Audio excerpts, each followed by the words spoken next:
let's check and potentially replace a battery on a Jeep Grand Cherokee WK2. Mine's a 5.7, 2011. So your battery size might differ, but let's jump into it.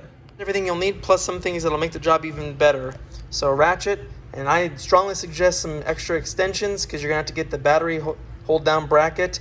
And I did this without an extension in an AutoZone parking lot 3 years ago, and it was the worst repair of my life. So get some extensions, they'll come in handy. 10 millimeter, 13 millimeter socket, battery terminal cleaner, and then one I honestly would suggest getting one of these very cheap battery testers, just so you don't have to bring it to the store to test it. You can test it at home, relatively simple, and it also serves as a multimeter. So I'll link all this stuff below.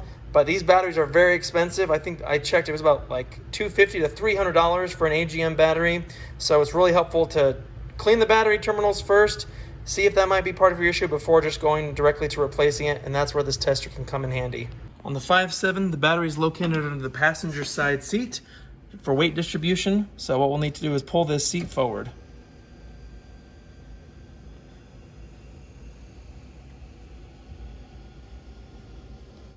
So here we are underneath the passenger side seat. Just pull this cover up, and there is your battery. So we have our negative terminal here, and then we have our positive terminal there, and then there's 2 bolts down there. See if I can show you. Right there, those 2 bolts are the mounting brackets to make sure that the battery will not come loose if you ever get into an accident or crash. So I think we should loosen the terminals first, and then we'll remove the harness, the hold down. So 10 millimeter on these.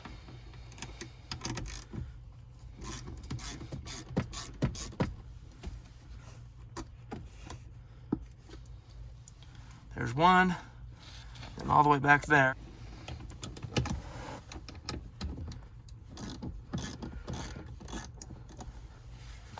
Move that.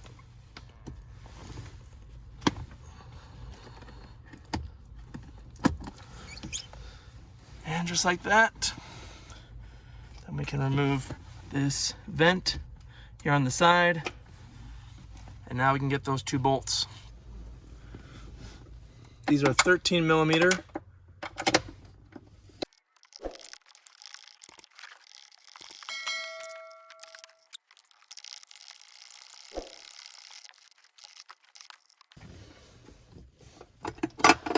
Then this plate pulls out, and now we should be able to pull the battery straight out. So to check it, you can check it in or outside of the vehicle. You can't just go off the voltage because you actually need to put a load on the battery.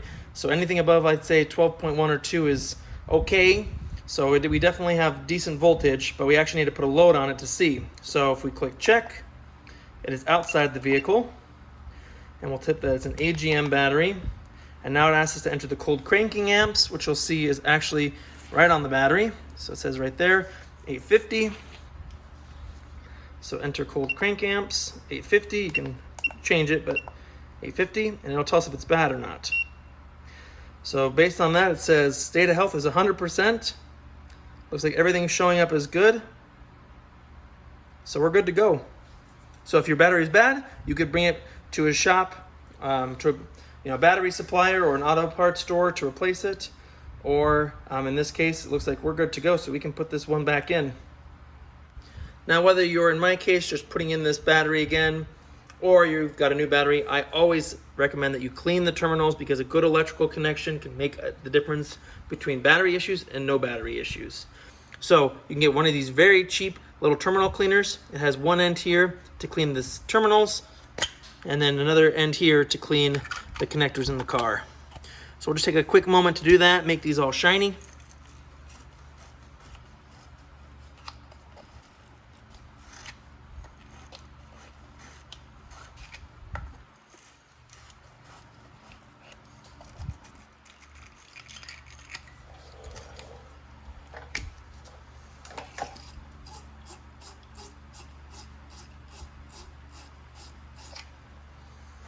And just like that, we can put the battery back in. Now, before we get the battery in place, let's clean our connections.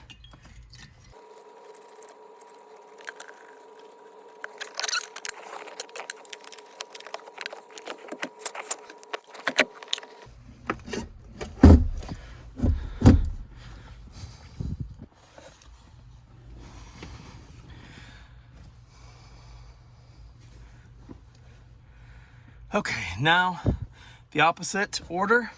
So we took off the positive first, or the negative first. So now things in the opposite order. So we took off the negative first. So now we're gonna put the positive on first. And then push the battery forward. And then I like to get the mounting bracket in just to make sure everything's in place, because the negative cable is gonna be pretty easy to get on based on how close it is. So mounting bracket next. Other way. Great. And now you can put the vent tube on. That just literally plugs in. If you get a new battery, there might be a plug over this port. So just pull one end out. Now it's vented. And then you can either put on the negative terminal or get on the battery hold down. I'm gonna put the cable on first. And there we go. Okay.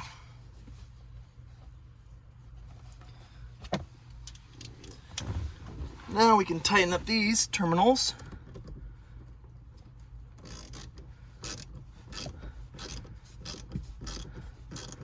Make sure it's nice and snug. Should not move.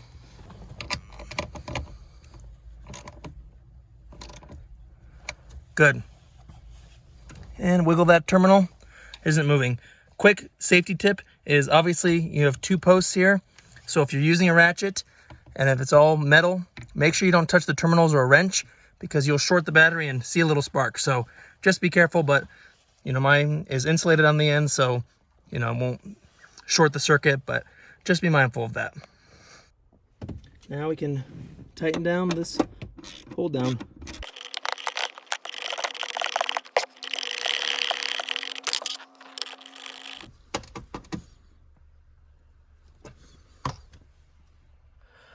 I want to make sure everything is tight. Nothing should move except for maybe this guy, but all the terminal connections should be tight, and the hold down should really keep that battery in place. And once we're good, get this cover in place. And just like that, let's start up the vehicle, make sure we got the job done successfully. Moment of truth. And she started right up. Thanks for watching. Questions or comments, place it below. It's a little hot in here, and I'll see you in the next video. Thanks for watching. Now, if your battery is completely dead, you can't move the seat. Unfortunately, you'll have to get a jump. That way your battery can supply voltage to the seat so it can pull forward, because it's very hard to access without that seat forward.